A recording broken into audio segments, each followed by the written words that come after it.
Cleaner is invited to play a broken piano as a joke, but her talent shocks everyone. Jennifer Baker was wiping the marble floor of the event hall when she heard laughter coming from the group of administrative staff.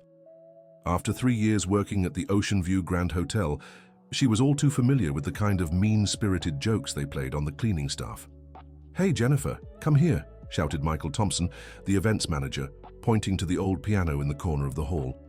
"Since you're always humming while you clean, how about playing a little tune for us on that piano? It's going in the trash tomorrow anyway." The other employees laughed even louder. Ashley from the front desk was recording everything on her phone while whispering nasty comments to Brittany from reservations. The piano was indeed in terrible shape, with several keys out of alignment and the wood chipped in multiple places. Jennifer felt her heart race. Her hands, which had been gripping the mop tightly, began to tremble slightly. She looked at the instrument, and for a moment, it seemed as if she was somewhere else, in another time. "Come on, don't be shy," Michael continued, growing more amused by his own cruelty. "It must be easy. Just press the little keys." "Leave her alone, Michael," said Margaret Wilson, the general supervisor, who had quietly entered the hall. At 58, she observed the scene with an unreadable expression. Jennifer has work to do. But something in Jennifer's eyes made Margaret stop speaking. There was a deep pain there, mixed with a nostalgia she couldn't quite understand. "It's okay," Jennifer murmured, leaning the cleaning supplies against the wall. I can try." Michael clapped his hands, pleased with the success of his prank. The other employees moved closer, forming a semicircle around the piano, all with their phones ready to capture what was sure to be an embarrassing moment. Jennifer walked slowly to the worn-out bench. Her hands shook as she sat down and looked at the yellowed keys, some clearly out of place. For a few seconds, she just took a deep breath, as if preparing for something far greater than a simple joke. Dear listener, if you're enjoying the story, take a moment to like and especially subscribe to the channel. It helps us a lot as we're just starting out. Now back to the story. When Jennifer's fingers touched the first keys, something magical happened. Despite the instrument's poor condition, a delicate and complex melody began to echo through the hall. It was a nocturne by Chopin, played with flawless technique that made even the out-of-tune notes sound beautiful. Michael's laughter died in his throat. Ashley lowered her phone, mouth agape. Brittany took a step back, as if she'd seen a ghost. Margaret felt a shiver run down her spine. Jennifer was completely absorbed in the music. Her fingers danced across the keys with a grace that starkly contrasted with her worn blue uniform and calloused hands from hard labor. She was no longer the humble, silent cleaner. At that moment, she was an artist. The piece was technically challenging, full of rapid passages and complex harmonies that few pianists could execute with such perfection. And she was doing it on a piano that belonged in the trash, making the performance all the more astonishing. When the last note echoed through the hall, absolute silence fell over the room. Jennifer remained still for a few seconds, her hands still on the keys, as if reluctant to let the magical moment end. How do you play like that?" Michael stammered, all arrogance drained from his voice. Jennifer stood up quickly, as if snapping out of a trance. Her eyes were moist, and she avoided looking directly at anyone. "I'm sorry, I need to finish my work," she murmured, walking hurriedly back to her cleaning supplies. Margaret, still processing what she had just witnessed, discreetly picked up her phone and realized she had recorded the last few minutes of the performance. Her instincts as an experienced supervisor told her there was something much deeper to that woman's story. "Jennifer, wait," Margaret called, but the cleaner had already left the room, leaving behind only the echo of her extraordinary music and a group of completely stunned staff members. In the days that followed, Margaret's recording quietly circulated among some hotel employees. No one could believe that the quiet, reserved Jennifer they had known for 3 years possessed such extraordinary talent. What no one knew was that Jennifer Baker had once been Jennifer Lynn Baker, one of the most promising classical pianists in the United States. At 25, she had performed in the country's most prestigious concert halls and was about to embark on a European tour when she discovered she was pregnant. The pregnancy was complicated from the start. Emily was born prematurely and with multiple health issues. At 2 years old, a severe case of meningitis left the girl completely deaf. At that moment, Jennifer made the hardest decision of her life. She abandoned her music career entirely to dedicate herself fully to her daughter's care. Emily, now 17, attended a special school for the deaf in the Upper East Side. The ongoing medical treatments and specialized therapies cost a fortune, one that Jennifer's cleaning salary barely covered. She worked double shifts whenever possible and took on extra housekeeping jobs on weekends. The girl was smart and determined, but Jennifer noticed a growing frustration in her daughter. Emily often questioned why her mother worked so much, why they never went on vacation, why they lived in a small apartment in a distant neighborhood, when other families seemed to have so much more. Jennifer had never told her daughter about her musical past. How could she explain that she had once lived a completely different life? How could she say she had chosen to give it all up out of love? She feared Emily would feel guilty, and that was something she would never allow. The morning after the piano incident, Jennifer arrived at the hotel with a heavy heart.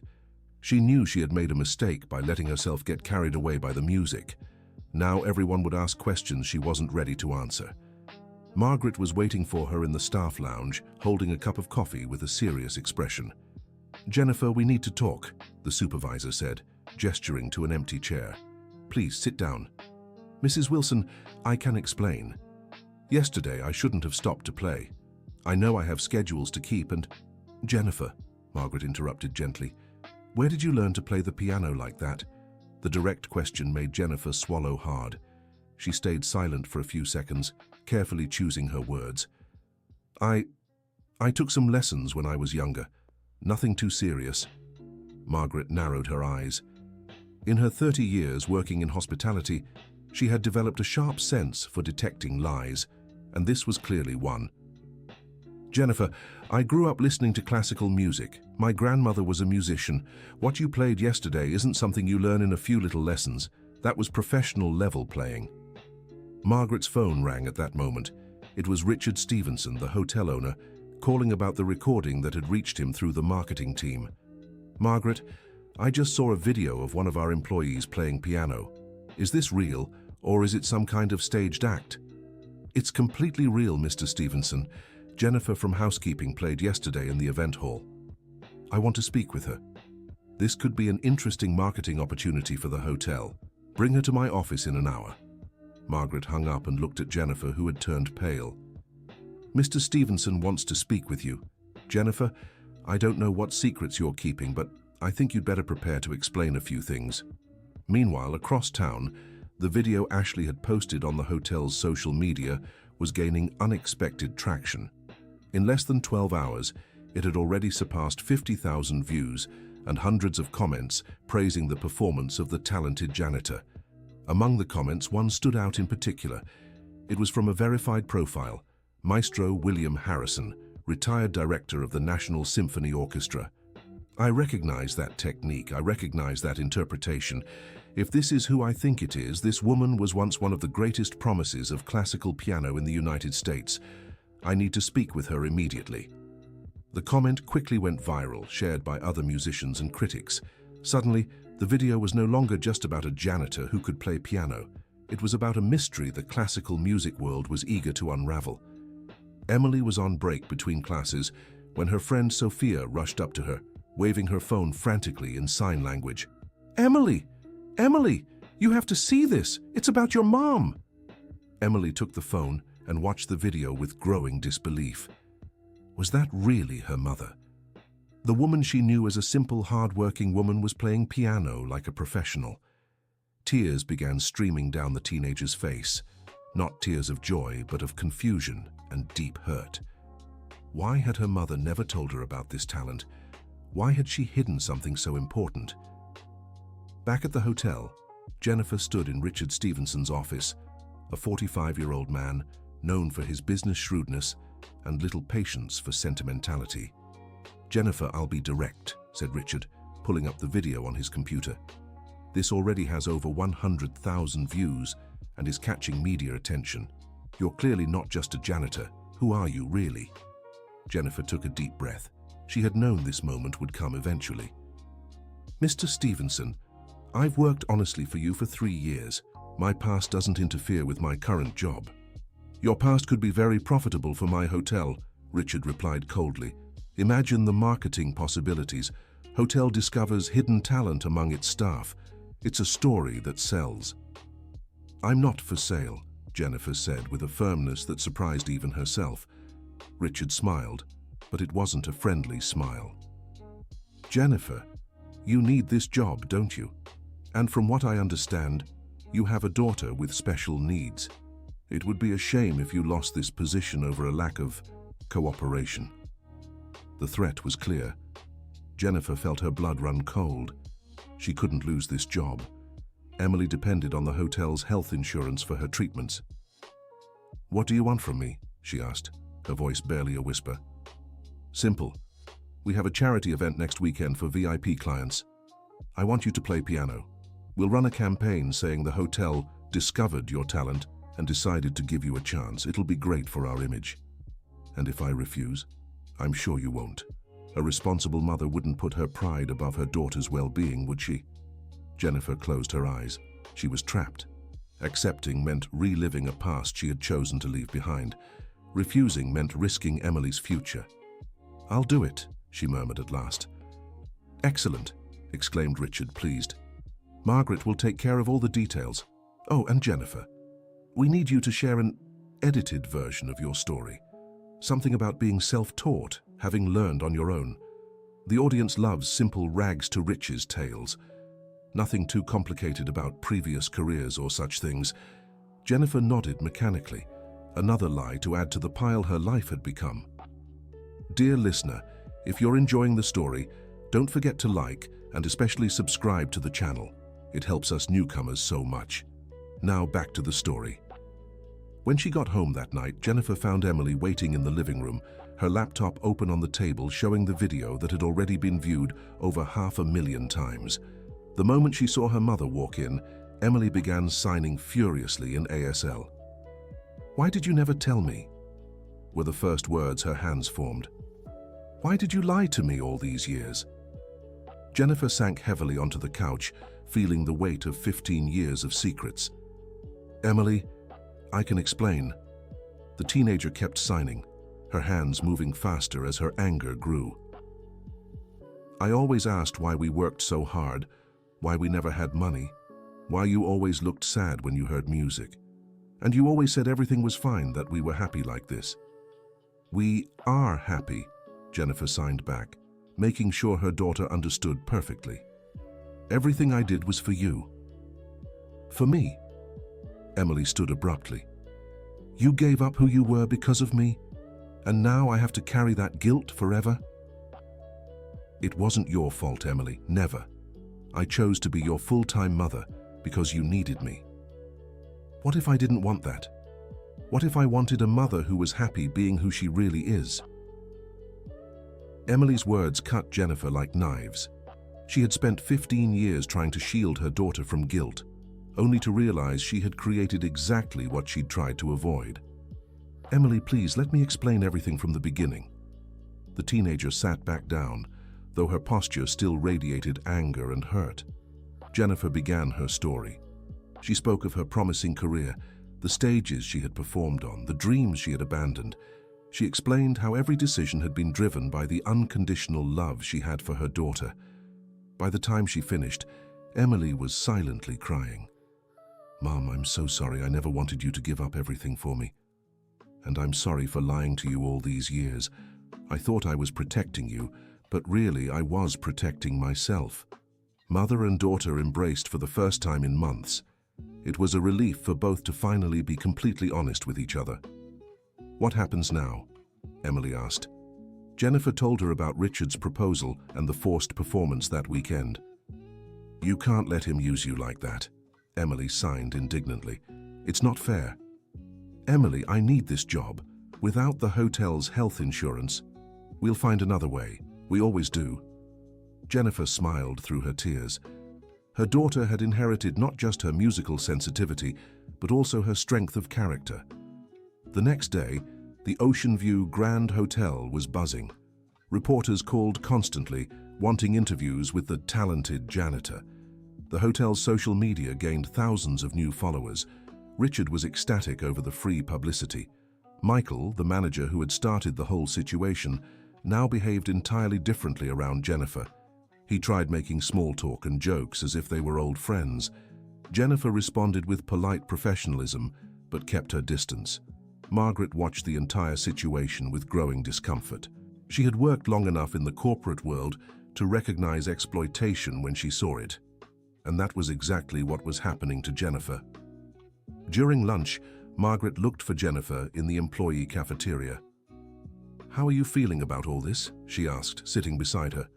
"Honestly, like I'm being forced to relive a nightmare," Jennifer replied. "I left music behind for good reasons. Do you want to talk about it?" Jennifer hesitated, then decided she had kept too many secrets already. "I was a professional pianist, Margaret, not just someone who knew how to play. I had an agent, contracts, scheduled tours. When Emily was born with health problems, I realized I couldn't be both a mother and an artist at the same time, not the way she needed me to be." Margaret nodded in understanding. "And now Richard wants you to become something you chose not to be anymore." "Exactly, and he's using my daughter as leverage." "Jennifer, you know this is wrong, don't you? No employer can force an employee to do something outside their job description." "Theoretically, no. But in practice? I can't risk losing this job." Margaret fell silent for a few minutes, thinking, what if there was another way? A way for you to keep your job without having to perform? "What way?" "Leave it to me. I'll see what I can do." That afternoon, Margaret made a few calls. As a supervisor with over 10 years of experience, she had built a solid network of contacts in New York City's hotel industry. More importantly, she knew people in positions of power who might be interested in hiring an experienced and talented employee. Meanwhile, Maestro William Harrison had managed to get the hotel's contact information and was trying to speak directly with Jennifer. His calls were always intercepted by Richard's assistant, who saw them as an even greater marketing opportunity. "Maestro," the assistant said over the phone, "Mr. Stevenson would be honored to have you at Saturday's event. Jennifer will perform for our VIP guests." "I don't want to watch a forced performance," William replied curtly. "I want to speak with Jennifer Baker in person. It's urgent." "I'm afraid that's not possible. Jennifer is focused on preparing for the event." William hung up, frustrated. He had recognized not just the talent, but specifically the style and technique of one of his former students. If she was really who he thought she was, that woman had disappeared from the music world 15 years ago without a trace. The name Jennifer Lynn Baker had been a promising one in the American music scene of the late 2000s. William had been her mentor for 2 years, preparing her for what should have been a brilliant international career. Then, suddenly, she had vanished. William decided that if he couldn't reach her through the hotel, he'd find another way. On Thursday, 2 days before the event, Jennifer was cleaning one of the upper floors when a guest approached her. She was an elegant woman in her 60s with well-kept grey hair and a kind smile. "Sorry to bother you," the woman said. "Are you the Jennifer who played piano in the video?" Jennifer hesitated. Richard's instructions were clear. She wasn't to discuss the matter with guests without the PR team present. "Yes, ma'am. My name is Elizabeth Harrison. I'm Maestro William Harrison's wife. My husband is very eager to speak with you." The name struck Jennifer like lightning. Maestro William had been her teacher and mentor. If he had recognized her, "I'm sorry, ma'am, but I can't." "Jennifer," Elizabeth interrupted gently, "my husband told me about you, about the promising young woman who mysteriously disappeared 15 years ago. He never stopped wondering what had happened." Tears began to form in Jennifer Baker's eyes. "Please, ma'am, I can't talk about this here." Elizabeth Harrison looked around, making sure they were alone in the hallway. "Listen, dear, William doesn't want to harm you. He just wants to understand what happened. And maybe he can help." "How?" "He retired from conducting, but now he works as a volunteer doctor at a clinic specializing in cochlear implants, mostly for children and young people from families with financial difficulties." Jennifer felt her legs tremble. Cochlear implants were an option she had researched extensively for Emily, but the cost was completely out of her reach. My daughter, she's been deaf since she was 2. I know, Elizabeth said softly. William did some discreet research after recognizing you in the video.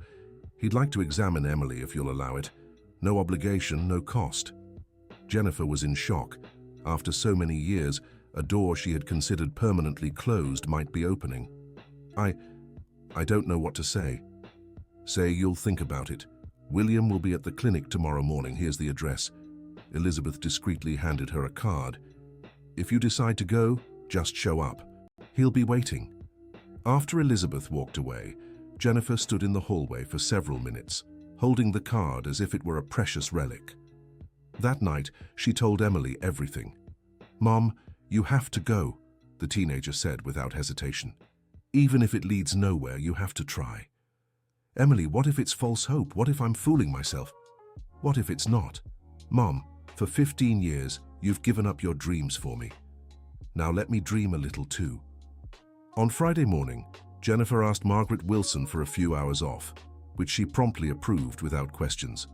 The clinic was in Gramercy Park, a modest but well-kept building. Jennifer arrived there with Emily, both nervous and full of anticipation. William Harrison looked older, with completely white hair and a few more wrinkles, but his smile was still the same one Jennifer remembered. "Jennifer Lynn Baker," he said, standing to greet her. "You have no idea how long I've waited to have this conversation. Maestro William, I'm so sorry for disappearing like that. I know you had invested so much time in me. Dear, I just want to understand what happened. And this must be Emily." Emily waved shyly. William immediately began communicating in sign language, surprising both mother and daughter. "Nice to meet you, Emily.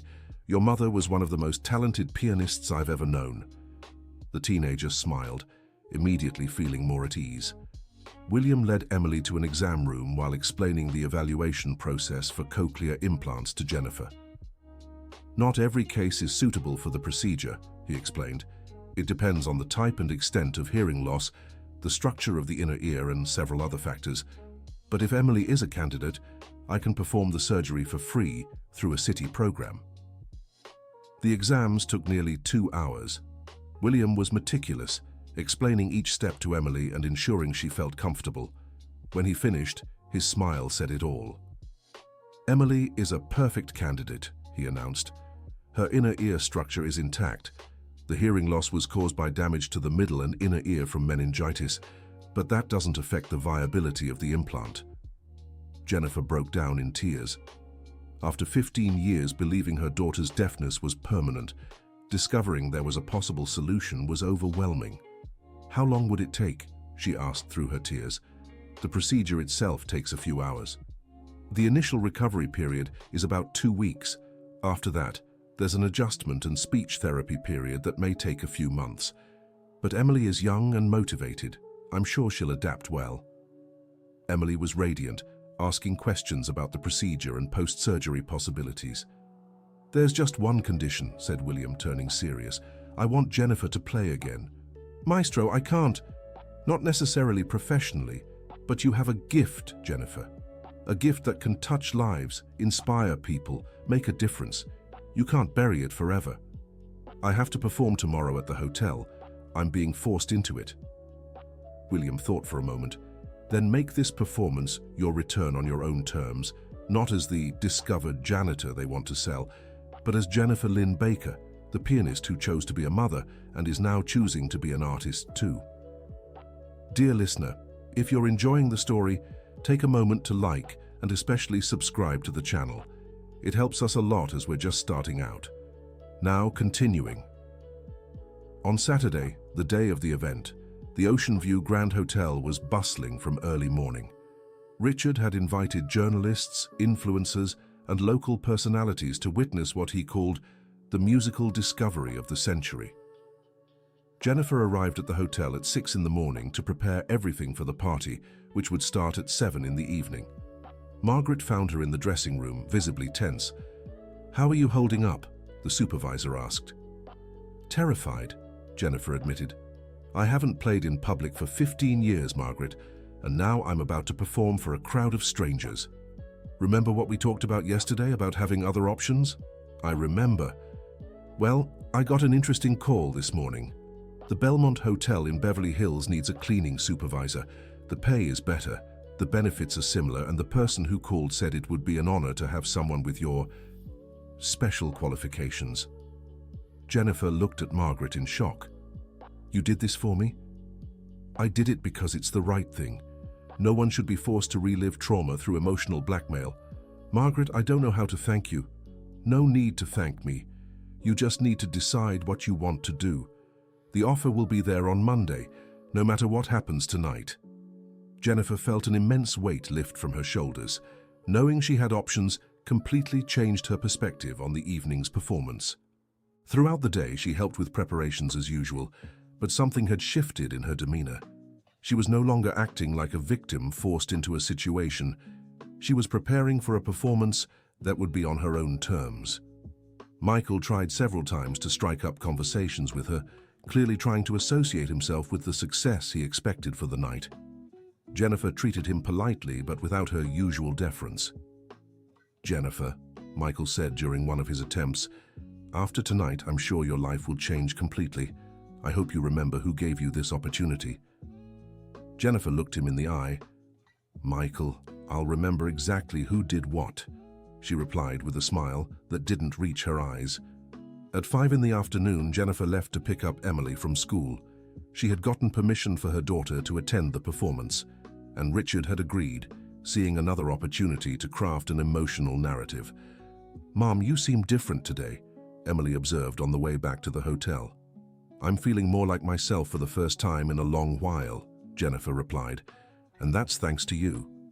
Me? You reminded me yesterday that dreams matter, and that sometimes we need the courage to chase them, even when we're scared. The event hall was magnificently decorated. A sleek black grand piano had been specially rented for the occasion, replacing the damaged instrument where it had all begun. Guests started arriving at 7. There were about 200 people, including journalists, VIP hotel clients, and several high society figures from New York City. Richard stepped onto the stage to make the introduction. Ladies and gentlemen, today we have the pleasure of presenting an inspiring story, an exemplary employee of our hotel who revealed an extraordinary talent. A simple woman who, through dedication and self-teaching, mastered one of the most complex arts in existence. I present to you, Jennifer Baker. The applause was polite but enthusiastic. Jennifer walked onto the stage wearing a simple black dress Margaret had lent her. It wasn't the formal attire she used to wear for performances years ago, but it was dignified and elegant. When she sat at the piano, an expectant silence filled the room. "Good evening," Jennifer said into the microphone, her voice clear and steady. "Before I begin, I'd like to clarify a few things about my story." Richard, seated in the front row, stared at her with concern. This wasn't part of the agreed-upon script. "My name is Jennifer Lynn Baker. I didn't learn piano on my own or as a hobby. I was a professional pianist. I graduated from the National Conservatory of Music, studied with the finest maestros in the country, and performed in the most prestigious concert halls in the United States." A murmur of surprise rippled through the audience. Richard looked visibly irritated. 15 years ago, I left my career to care for my daughter, who was born with severe health issues. It was the hardest decision of my life, but also the most important. Jennifer glanced at Emily, who sat in the third row with tears in her eyes. "Today, I work as a housekeeper at this hotel, not because I'm some discovery by Mr. Stevenson, but because I need to support my family and pay for medical treatments. It's honest, dignified work, and I'm not ashamed of it." The audience was completely silent, absorbing every word. Tonight's performance isn't about the hotel discovering my talent. It's about a mother learning she can be both an artist and a caregiver. It's about a woman realizing her dreams don't have to compete with her love for her child. Richard stood, clearly intending to interrupt what was becoming a very different narrative than he had planned. "The piece I'll play now is for my daughter, Emily, who taught me that courage isn't the absence of fear, but the decision to keep going despite it." And then Jennifer began to play. She had chosen the Adagio from Mozart's Piano Concerto No. 23, a piece of profound melancholic beauty that perfectly expressed her emotional journey over the past 15 years. But this wasn't the same Jennifer who had played years ago. Her technique remained flawless, yet now there was an emotional depth in her interpretation that could only come from someone who had lived, suffered, and sacrificed. Every note carried the weight of her experiences, the pain of watching her daughter struggle with physical limitations, the exhaustion of working multiple jobs, the loneliness of keeping secrets, but also the strength drawn from unconditional love and the peace found in conscious choices. The audience was completely spellbound. Even Richard, despite his irritation at the deviation from the planned script, couldn't deny the power of the performance unfolding before him. When the music ended, silence lingered for nearly 10 seconds before applause erupted. These weren't the polite claps of a social event, but the genuine ovation of deeply moved people. Emily stood and began clapping, tears streaming down her face. Soon, others in the audience rose as well, creating a spontaneous standing ovation. Jennifer stood up and gave a simple bow. When the applause finally died down, she returned to the microphone. "Thank you. If any of you were moved by the music today, I'd like to ask you to consider donating to cochlear implant research for children and young adults. My daughter is deaf and we recently discovered there's hope for cases like hers." She shared the clinic's information from Maestro William and stepped off the stage. Richard was furious, but couldn't show it publicly. The performance had been an absolute success, just not in the way he had planned. People approached Jennifer to congratulate her and ask about the music and her story. Among them was a man around 50 who introduced himself as the cultural director of one of the city's theaters. "Jennifer, would it be possible to speak with you about future performances, not as a hotel employee, but as the artist you clearly are?" I need to think," Jennifer replied, still processing everything that had happened. Emily came over and hugged her mother. "Mom, I'm so proud of you. Not just because you played so beautifully, but because you had the courage to tell the truth." William Harrison had watched everything from the back of the room. He approached Jennifer with a radiant smile. "Magnificent," he said simply. That was the performance of someone who lived every note they played. "Maestro William, I didn't know you were here. Elizabeth said you might need moral support, and she was right. You were brave today, Jennifer. And Emily, we're ready to schedule your surgery whenever you'd like." Emily impulsively hugged William, surprising everyone. Margaret approached the group. "Jennifer, just so you know, the offer I mentioned this morning still stands. In fact, after today, I think any hotel in the city would be honored to have you as an employee." Richard finally managed to approach, still forcing a smile. "Jennifer, that was an interesting performance. Not exactly what we agreed on, but—" "Mr. Stevenson," Jennifer interrupted, "I held up my end of the deal. I played at your event. Starting Monday, I'll return to my regular cleaning duties, or I'll accept the position at the Belmont Hotel." "The Belmont Hotel? What do you mean?" "I've received a better job offer. I'll consider my options over the weekend." Richard paled. Losing Jennifer now, after all the publicity she'd generated, would be a PR disaster. "Jennifer, I'm sure we can come to a better arrangement." "Mr. Stevenson," William interjected, "I suggest you treat this woman with the respect she deserves. She just gave your hotel the best publicity it could have asked for free." The party continued for another 2 hours, but Jennifer and Emily left shortly after the performance.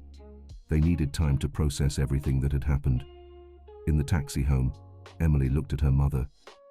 "Mom, today you were the bravest person I've ever seen." "Emily, I just did what you taught me. I stopped being afraid of who I really am." "And who are you?" Jennifer smiled. "I'm a mother who loves her daughter more than anything in the world. And it turns out, I'm also a pianist." On Monday, Jennifer arrived at the Ocean View Grand Hotel to work as usual. Richard called her into his office first thing. "Jennifer, after considering everything that happened on Saturday, I'd like to offer you a new position. Cultural Events Coordinator, with a 150% salary increase and the opportunity to perform regularly for our guests." "Thank you for the offer, Mr. Stevenson, but I've already accepted the position at the Belmont Hotel." "Jennifer, be reasonable. I can offer a 200% raise. It's not about the money, sir. It's about respect. You emotionally blackmailed me, forced me into a situation where I didn't feel comfortable, and tried to twist my story for marketing purposes. I can't work for someone who treats me like that. Richard realized he had lost not just an employee, but a golden opportunity. What if I apologize publicly? What if I guarantee this won't happen again? Mr. Stevenson, some bridges once burned can't be rebuilt. I wish the hotel success, but my future lies elsewhere. Margaret was waiting for Jennifer when she stepped out of Richard's office. How did it go? Liberating, Jennifer replied. I think I'm finally learning to value myself. And the music? Will you perform professionally again? Maybe. I received several offers on Saturday, but this time it'll be on my terms, in my own time, and always remembering that being a mother comes first. And Emily? The surgery is scheduled for next month. Maestro William said there's an 85% chance of success. No matter the outcome, Emily knows she's loved and supported. Jennifer, can I ask you something personal? Of course. Do you regret anything? The years you spent away from music? Jennifer thought carefully before answering. No. Every choice I made led me to this moment. If I hadn't stopped playing, I wouldn't have become the mother Emily needed.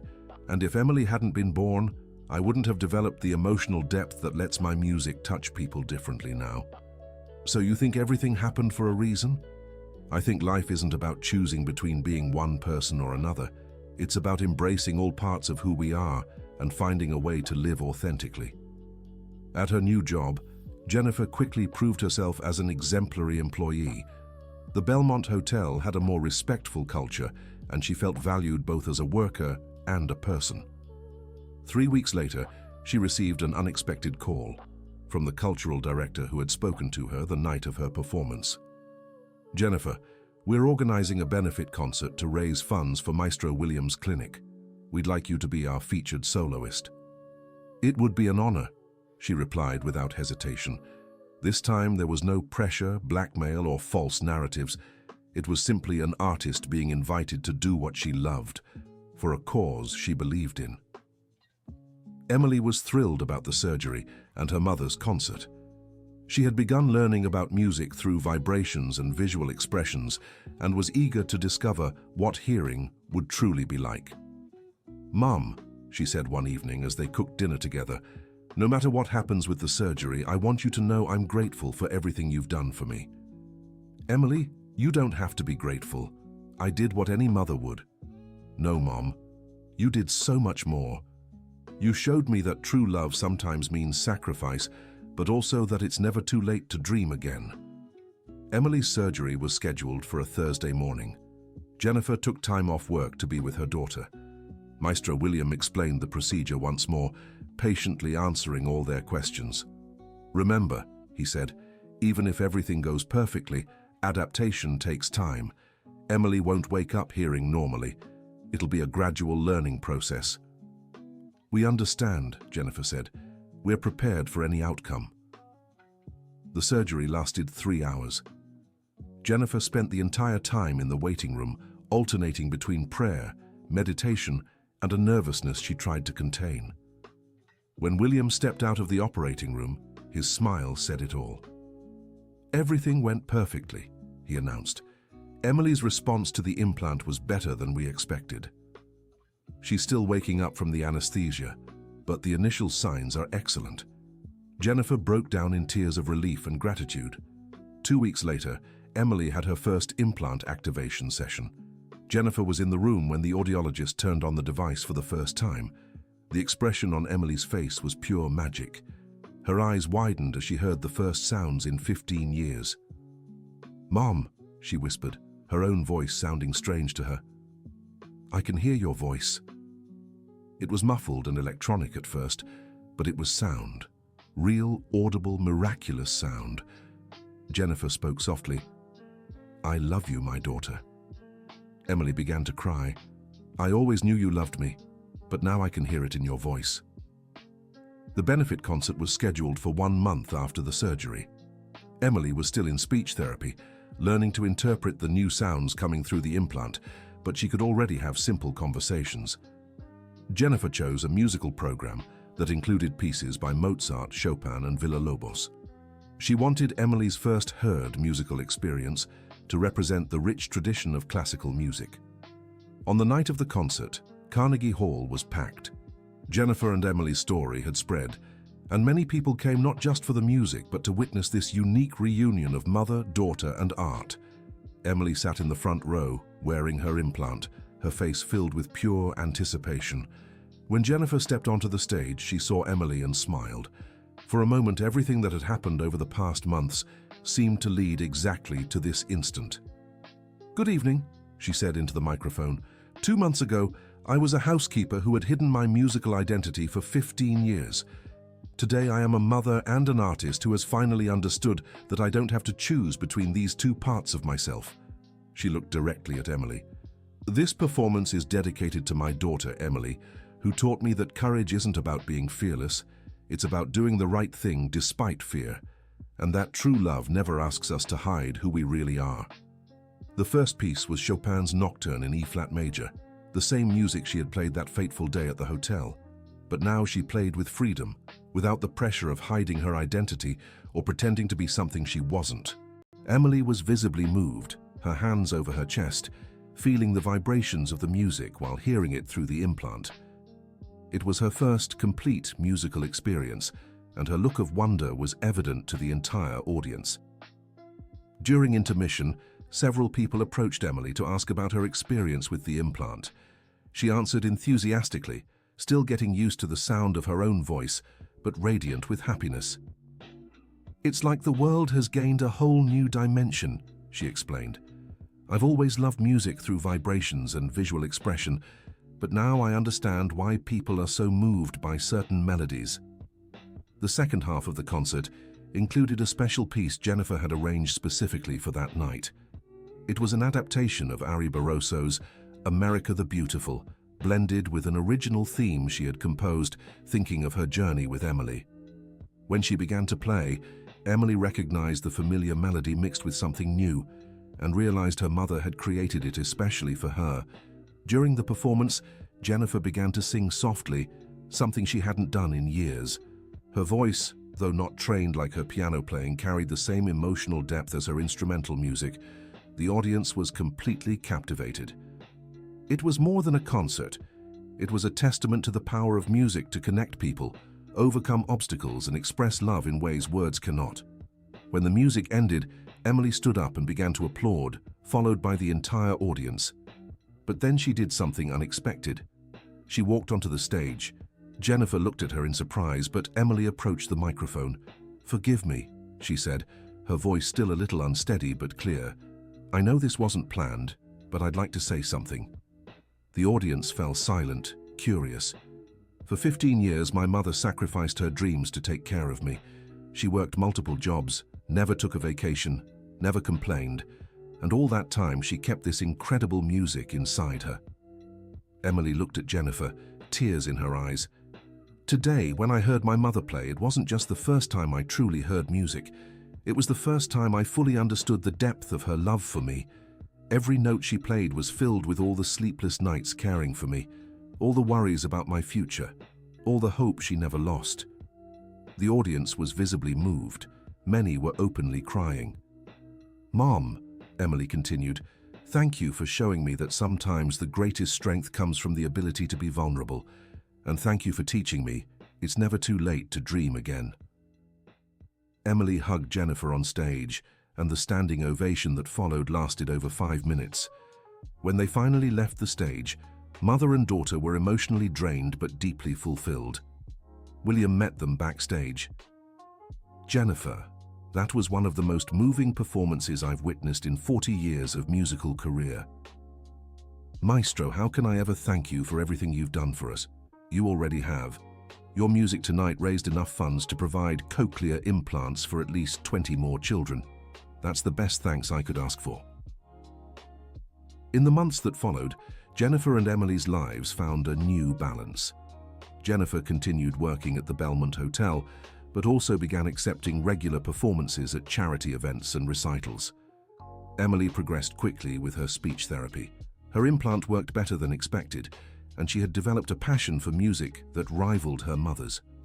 One day, 6 months after the surgery, Emily came home from school with a proposal.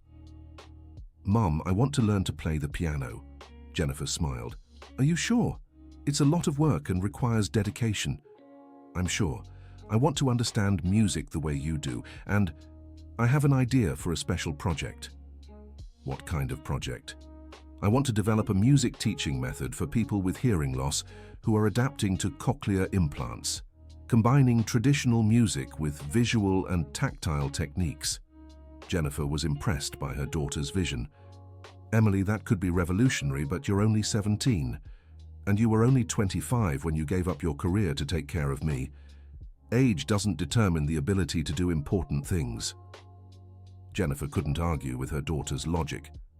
"Then let's get started, but first you need to learn the basics."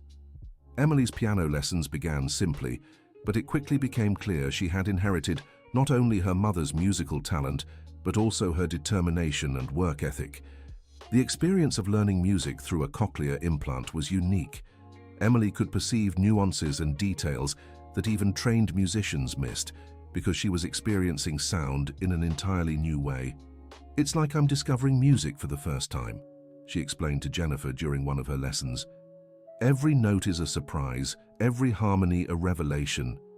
Jennifer began documenting Emily's learning process, realizing her daughter was unconsciously creating a new method for understanding music. "Emily, you should share this with other young people in similar situations." "That's exactly what I want to do, but first I need to become proficient enough to truly help." A year after the first surgery, Emily was playing intermediate-level pieces and had developed an impressive musical understanding. More importantly, she had created an adapted musical notation method that combined traditional symbols with visual and tactile cues. William, who had followed Emily's progress, suggested she present her method at a medical conference on cochlear implants. "Emily, your work could help hundreds of young people going through the same journey as you." "I'd love to, but I'm not sure I'm qualified to speak at a medical conference."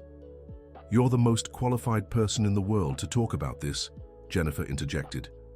"You've lived it. That's worth more than any academic credential." The conference was a success.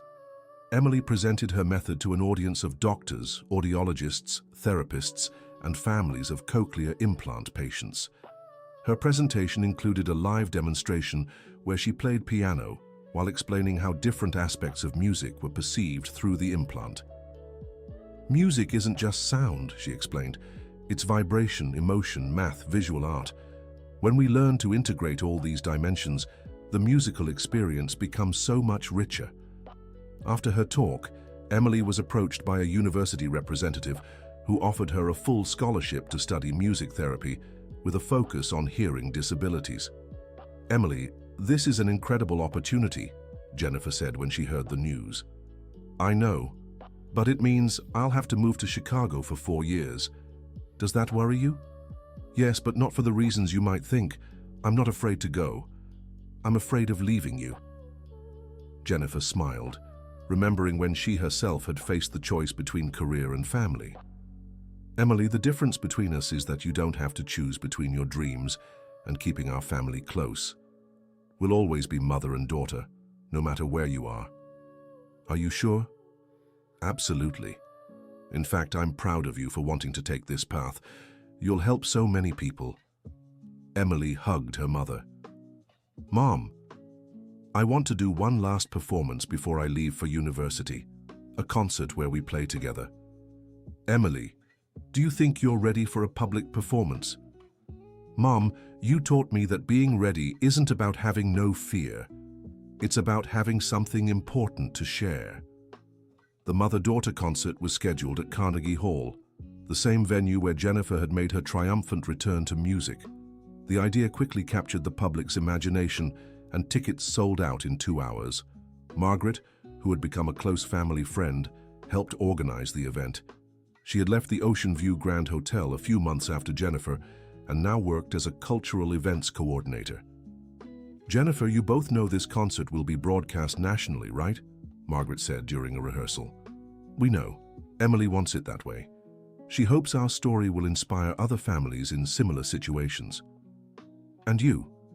How do you feel about the exposure? Jennifer thought for a moment. 2 years ago, I would have been terrified. Today, I feel we have an important message to share. If our experience can help even one family hold on to hope, any personal discomfort is worth it. The concert program had been carefully planned. It would begin with Jennifer playing alone some of the pieces that had marked her original career. Then, Emily would perform solo, demonstrating her progress and unique approach to music. Finally, they would play together a special piece they had arranged specifically for the concert. On the night of the performance, Carnegie Hall was completely packed. In the audience were William and Elizabeth, Margaret, Jennifer's co-workers, Emily's school friends, and hundreds of strangers who had been moved by the two women's story. Also present were several families with children who had cochlear implants, many of whom had been inspired by Emily's story to seek treatment. Jennifer opened the concert with Chopin's Nocturne in E-flat major, the piece that had changed their lives 2 years earlier. This time she played it with complete freedom, no fear or shame, just an artist sharing something beautiful with the world. When Emily took the stage for her solo, the audience's nervousness was palpable. Everyone knew she had learned to play in less than 2 years, starting from scratch after receiving her implant. Emily had chosen a piece by Villa-Lobos, adapted by herself to incorporate percussive elements that complemented the auditory experience with tactile sensations. Her performance was technically solid, but more than that, it was deeply expressive. Every note seemed to carry gratitude for the ability to hear, the joy of musical discovery, and the determination to use her gift to help others. During her performance, Emily also sang, something she had only recently discovered she could do. Her voice, shaped by the unique experience of learning to sing through a cochlear implant, had an ethereal quality that was both familiar and entirely new. When she finished, the ovation was immediate and prolonged. Many in the audience were openly crying. Then came the most anticipated moment, the joint performance of mother and daughter. They had arranged a four-handed version of The Star-Spangled Banner, combined with America the Beautiful, and an original theme celebrating the journey they had shared. The music began with Jennifer playing alone, representing her years of sacrifice and solitude. Gradually, Emily joined in, her notes intertwining with her mother's, creating harmonies neither could achieve alone.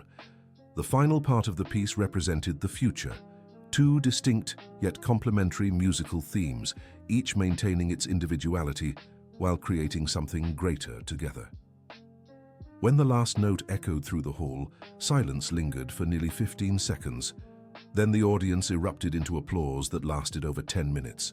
Mother and daughter embraced on stage, both crying with emotion and relief. They had succeeded in sharing their story in a way that deeply touched everyone present. William stepped onto the stage to deliver the official closing remarks. "Ladies and gentlemen, you have just witnessed something extraordinary. Not just two exceptional musical performances, but a testament to the power of love, perseverance, and hope." He looked at Jennifer and Emily. "These two women have reminded us today that our greatest challenges can become our greatest strengths, that sacrifice made with love is never wasted, and that it's never too late to rediscover our dreams." The concert broadcast was watched by over 2 million people across the United States. In the following days, Williams Clinic received hundreds of calls from families interested in cochlear implants for their children. Emily received dozens of invitations to speak at schools, hospitals, and conferences about her experience. She accepted some, always with the goal of inspiring other families not to give up hope. Jennifer also received offers to record an album and go on a national tour. She accepted a few select performances, always prioritizing charity events and causes related to hearing health. 1 month before Emily left for college, they gave one final performance together at a smaller, more intimate event at Emily's school. "Mom," Emily said after the performance, "thank you for teaching me that it's possible to be strong and vulnerable at the same time. Emily, thank you for teaching me that it's never too late to start dreaming again. We'll keep making music together, even from a distance, right?" "Always," Jennifer promised. "Music is what connects us no matter where we are." The end. Now, Tell us what you thought of this touching story. Where are you watching from? If this tale of resilience and family love touched your heart, share your feelings in the comments. Do you believe Jennifer made the right decisions throughout her journey? Your opinion means so much to us. Don't forget to like and subscribe to the channel so you won't miss other inspiring stories like this one. Thank you so much for being here with us.